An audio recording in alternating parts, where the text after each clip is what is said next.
வாக்கு செலுத்த பனையூர் வர வேண்டுமா? விஜயை விமர்சித்த சீமான். கரூரில் கடந்த செப்டம்பர் 27ஆம் தேதி தமிழக வெற்றிக் கழக தலைவர் விஜய் மேற்கொண்ட சுற்றுப்பயண பிரச்சாரத்தில் 41 பேர் கூட்ட நெரிசலில் சிக்கி மூச்சு திணறி உயிரிழந்தனர். இந்த சம்பவத்தில் பாதிக்கப்பட்டவர்களை விஜய் நேரில் அழைத்து ஆறுதல் சொல்ல திட்டமிட்டிருந்தார். இதையடுத்து பாதிக்கப்பட்ட குடும்பத்தினரை சென்னைக்கு அழைத்து வந்து விஜயை சந்திக்க வைக்க தாவேகா கட்சியினர் ஏற்பாடு செய்து வருகின்றனர். இதுகுறித்து விஜயை விமர்சித்து பேசியிருக்கும் நாம் தமிழர் கட்சி ஒருங்கிணைப்பாளர் சீமான், செத்துப்போன குடும்பத்தை எல்லாம் பனையூருக்கு வர சொல்கிறார். எல்லா ஓட்டு பெட்டியையும் பனையூரில் வைத்து அங்கு வந்து எல்லா ஓட்டையும் போடுங்கன்னு சொல்வாரா விஜய்? பண்ணையார் கூட பஞ்சாயத்துக்கு வருவார். ஆனால் பஞ்சாயத்தையே பனையூரில் வைக்க சொல்கிறார் விஜய். நாட்டாமையையும் தாண்டிய நாட்டாமையாக இருக்கிறது.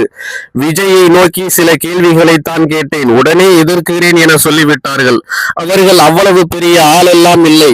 என் நண்பனாக இருக்க எந்த தகுதியும் தேவையில்லை. ஆனால் எதிரியாக இருக்க தகுதி வேண்டும் என்று சீறியிருக்கிறார் சீமான்.